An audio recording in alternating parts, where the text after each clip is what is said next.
நேருக்கு நேர் இனிமையாய் பேசிவிட்டு பின்னர் புறம் பேசும் மனிதர்களை தவிர்த்து விடுங்கள். அத்தகைய மனிதர்களோடு நட்பு கொள்வது பசும்பாலில் கடும் விஷத்தை கலந்து பருகுவதற்கு ஒப்பானதாகும். 2 இடத்தில் பேசாதீர்கள்.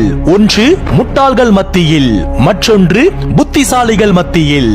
2 பேரும் நம் கருத்தை ஏற்றுக்கொள்ள மாட்டார்கள். நம்பிக்கை வைத்தவர்களை ஏமாற்றுவது சாமர்த்தியம் அல்ல, துரோகம்.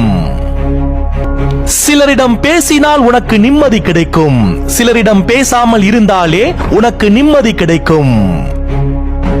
இருக்கும் போதே அன்பாய் 4 வார்த்தைகள் பேசாதவர்கள் இறக்கும் போது அழுவதற்கு தகுதியற்றவர்கள். நம் அறிவை நம் உணர்ச்சி வெல்வது இயல்பு. ஆனால் அறிவால் உணர்ச்சியை வெல்வதே நம் வாழ்வின் உயர்வு.